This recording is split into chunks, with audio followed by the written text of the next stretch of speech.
हम चिंता करते हैं क्योंकि हम किसी स्थिति के केवल सकारात्मक परिणाम को स्वीकार कर सकते हैं। इसके विपरीत प्रतिकूल परिणाम को सहन नहीं कर सकते हैं। लेकिन क्या हम चिंता करने का जोखिम उठा सकते हैं? यदि हम जानते हो कि चिंता करने से बाधाएं आती हैं और काम में देरी होती है, चिंता करना न केवल व्यक्ति के मानसिक व शारीरिक स्वास्थ्य बल्कि आध्यात्मिक प्रगति को भी बाधक हानिकारक है। यह जीवन की गुणवत्ता पर भी नकारात्मक प्रभाव डालती है और स्थिति को और बदतर बना देती है। इसलिए हमें चिंता करना और तनाव लेना बंद कर देना चाहिए। आइए हम तनाव और चिंता के प्रभाव पर एक नज़र डालते हैं। तो दोस्तों, स्वागत करता हूं आप सभी का हमारे इस नई वीडियो में। अगर आपने अभी तक हमारे चैनल को सब्सक्राइब नहीं किया है तो कर लें, ताकि आपको हमारी आने वाली वीडियो की नोटिफिकेशन मिलती रहे। चिंताग्रस्त व्यक्ति का मन काम में हाजिर नहीं रहता है। यदि सर्जरी करते समय डॉक्टर का मन भटकता रहे तो मरीज का क्या होगा? इसी तरह खाने के दौरान भी हमारे भीतर अगणित कार्य चल रहे हैं। अब भोजन करते समय ध्यान भोजन में केंद्रित नहीं होता है तो रक्तवाहिक कड़क हो जाती है और ब्लड प्रेशर बढ़ जाता है और दिल का दौरा पड़ता है। जब आप चिंता करते हैं तो मस्तिष्क तनाव के हार्मोन छोड़ देता है जो रक्त में प्रभावित होता है। मांसपेशियां अनम्य हो जाती हैं, जिसके परिणाम स्वरूप पीठ दर्द, सर दर्द, कनकंपी आदि लक्षण प्रकट होते हैं। चिंता से पाचन तंत्र की सुरक्षात्मक परत घटती है, जिससे जठरांत्र विकार की संभावना बढ़ती है। हाथ में लिए हुए काम पर प्रभाव। चिंता करने से काम पर उल्टा प्रतिकूल प्रभाव होता है। यह काम की गुणवत्ता के 100% के 70% तक कम कर देता है। जब आप गाड़ी चलाते समय अपने गाड़ी चलाने के कौशल के बारे में विचार करेंगे तो आपका एक्सीडेंट हो सकता है। व्यापार करते वक्त यदि आप चिंता करेंगे तो आप गलत निर्णय ले सकते हैं। चिंता कार्य में बाधा डालती है। जब आपको कोई कार्य पूरा करना है तो आप चिंताओं से घिरे जाते हो। आपको खुद पर विश्वास नहीं रहता है। आप उस कार्य को पूरा कर पाओगे और अंत में वह काम करना ही बंद कर देते हो। समय की बर्बादी। चिंता करते समय और शक्ति दोनों ही बर्बादी है। यह हमारी सकारात्मक शक्ति को नकारात्मक शक्ति में बदल देती है और सही समय पर सही कदम उठाने की हमारी क्षमता भी खत्म हो जाती है। कार्य क्षमता क्षीण होना। चिंतित व्यक्ति विचारों के भंवर में फंसा रहता है। इस कारण हर काम में उस अधिक समय लगता है, जिससे व्यक्ति की समय की बर्बादी होती है। काम करने की क्षमता भी कम हो जाती है। चिंता करने से व्यक्ति व्यतीत करने के बजाय रचनात्मक रूप से अन्य काम करने में समय व्यतीत कर सकता था। अधिक चिंताओं के कारण हम अपनी समझने की क्षमता, बदलाव को स्वीकार करने की क्षमता, अन्य लोगों का दृष्टिकोण समझने की क्षमता को खो देते हैं। हम अपने धैर्य को पहले की तुलना में जल्दी खो देते हैं और इन सब के कारण हमारे रिश्तों में टकराव होने लगते हैं। हम खुशी के मौके पर भी निरुत्साहित होते हैं। चिंताएं व्यक्ति को धूम्रपान, शराब जैसे विकारों की तरफ ढकेलती रहती है। पहले तो वह चिंता से निजात पाते हैं, तब ये सब करता है और फिर धीरे धीरे वह इन विकारों के घिर जाता है। हम अपने परिवार और दोस्तों के साथ वक्त नहीं बिताते हैं, जिससे रिश्ते खराब होने लगते हैं। यहाँ तक कि हम शरीर से वहाँ बैठे होते हैं पर भावनात्मक रूप से उनसे जुड़ नहीं पाते हैं जिनकी उन्हें ज़रूरत होती है। चिंता करने वाले अपना धन संपत्ति खो बैठते हैं।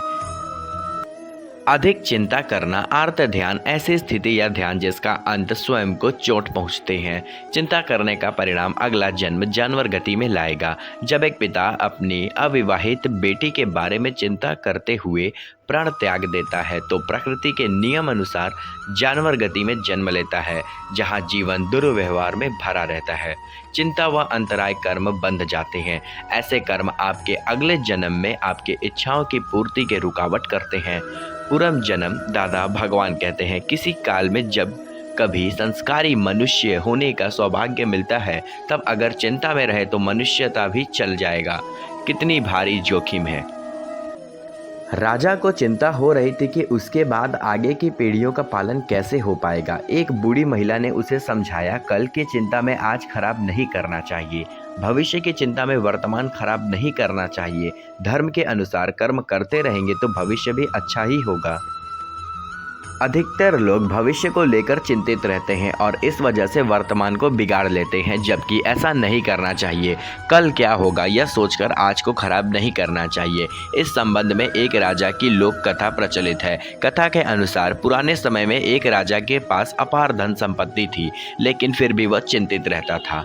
राजा के राज्य के आसपास कई बड़े शत्रु थे। उन शत्रुओं की वजह से राजा को चिंता रहती थी कि कहीं उसके किसी एक वध कर दिया जाए तो उसका परिवार का पालन पोषण कैसे हो पाएगा, मेरे आगे की पीढ़ियों का क्या होगा।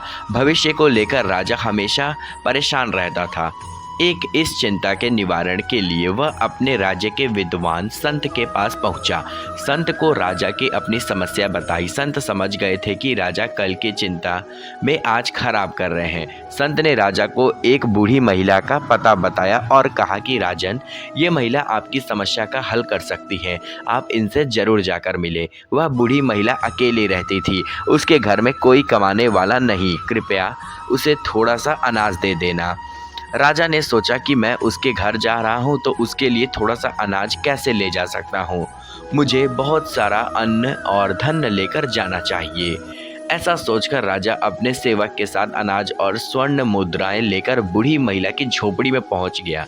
राजा ने वृद्ध महिला को प्रणाम किया और अपना परिचय बताया। राजा ने अन्न और अनाज बूढ़ी महिला देने के सेवकों से कहा। महिला ने राजा का अनाज और धन लेने से मना कर दिया और कहा कि राजन, मेरे पास आज के लिए पर्याप्त अनाज है, इससे मेरा पेट भर जाएगा, इसलिए मुझे ये सब नहीं चाहिए। राजा ने कहा कि आपके पास आज का अन्न है, लेकिन यह अनाज और धन आपको कई दिनों तक काम आएगा, आपको किसी तरह की परेशानी का सामना नहीं करना पड़ेगा।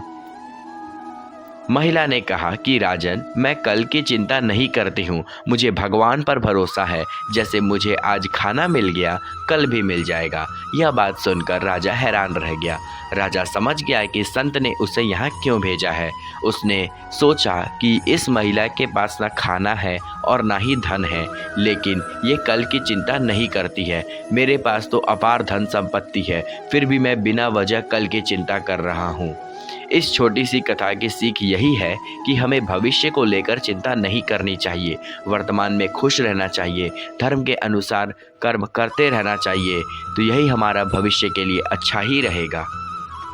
दोस्तों, आइए अब हम आपको एक और छोटी सी कहानी से संबोधित करते हैं। गांव में एक सेठ रहते थे। वो अपने गांव के सबसे धनवान व्यक्ति हुआ करते थे। वे हर रोज़ पूरा दिन खूब मेहनत करते थे और अच्छा कमाते थे। एक दिन उन्होंने अपने मुनीम को बुलाकर अपनी आज तक की कमाई का हिसाब मांगा। मुनीम ने कहा कि मैं आपको आपकी अब तक की कमाई का हिसाब करके जल्द ही दे दूंगा।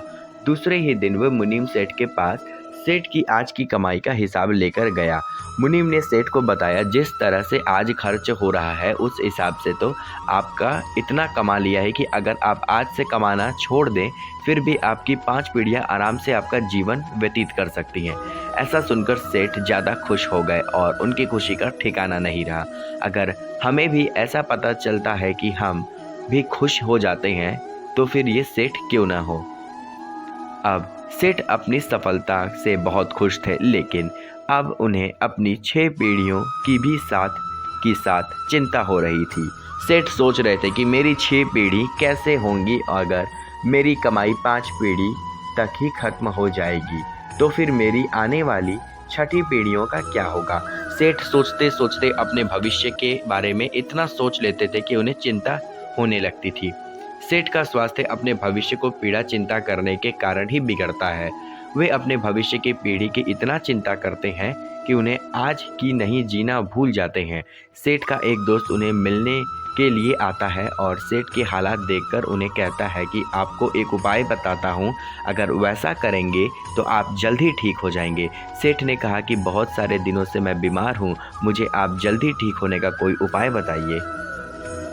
दोस्त ने कहा कि आप एक पंडित को अपने घर पर खाने के लिए आमंत्रित कीजिए और हमारे गांव में जिस बच्चों को आसानी से खाना नहीं मिलता है वैसे बच्चों को खाना खिलाइए, आपको जल्द ही अच्छा हो जाएगा। सेठ ने अपने दोस्त की बात मान ली और पास में जो पंडित जी रहते थे उनके घर पर गए और उन्हें कहा कि आप मेरे घर पर खाना खाने के लिए पधारिए। लेकिन अंदर से पंडित जी की पत्नी की आवाज़ आई कि आज तो हमें किसी दूसरे ने खाने के लिए आमंत्रित किया है, तो फिर हम आज नहीं आ पाएंगे। सेठ ने कहा कि अच्छा ठीक है, आप क्या कल मेरे घर खाना खाने के लिए आ सकते हैं? पंडित जी ने कहा कि कल मैं चिंता नहीं करता हूँ, मैं अपने कल भगवान के हाथ में छोड़ देता हूँ। पंडित जी की बात सुनकर सब हैरान हो गए। बाद में सेठ जैसा उनके दोस्त ने बताया था वैसे ही अपने गांव के उन बच्चों के पास जाते हैं जिस बच्चों को आसानी से दिन का एक टाइम का खाना भी नहीं मिलता हो।